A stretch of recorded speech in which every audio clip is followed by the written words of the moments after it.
oh boy, it's here! Ugh.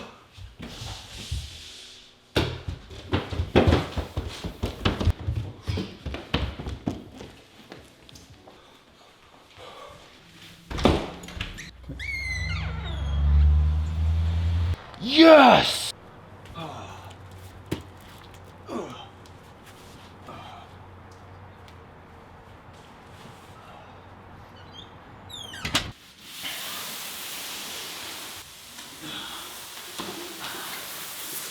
Unpacking the box, you get a piece of paper from Inmotion saying, hey, thanks for purchasing this unit.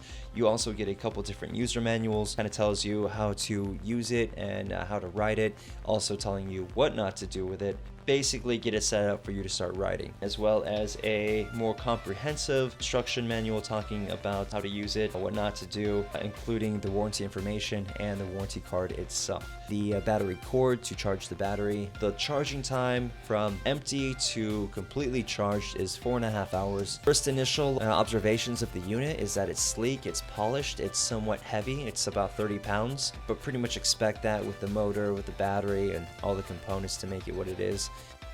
Why I went with the Inmotion V8, the Glide 3, tutorials and video reviews on YouTube comparing this unit with other units, and I felt confident with going with Inmotion V8. Riding it, as you see here, I crashed it immediately, or I lost control of it immediately.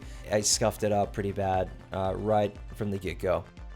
So I recommend, if this is your first wheel, which it's my first wheel, get a cover for it. It's an additional 50-60 bucks, but if you scuff it up, but they sell the LED side panels for the unit itself, they're an additional $60 to $70. Just get the cover. You can always use the cover. That will get beat up and you'll save yourself from having to get the side panels.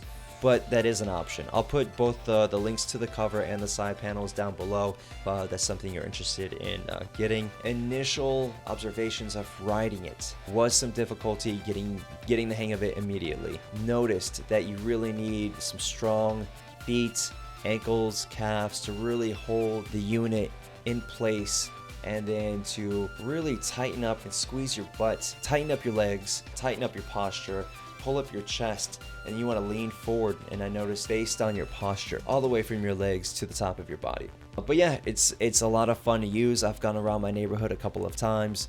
The LEDs on the side, they're kind of pointless during the day, but for night they look super cool. Through the app, you can customize the lighting, and again, in another video I'll show you how to do that. I've already made a few different customizations. It's a lot of fun. I've easily spent probably at least an hour customizing lighting modes for it. I know it seems silly, but it's just kind of cool knowing that you could have, customized lighting setup that no one else will have. So anyway, these were initial observations and the unboxing of the Inmotion V8 Glide 3. Again, stay tuned for additional videos including this unit, and catch you guys then.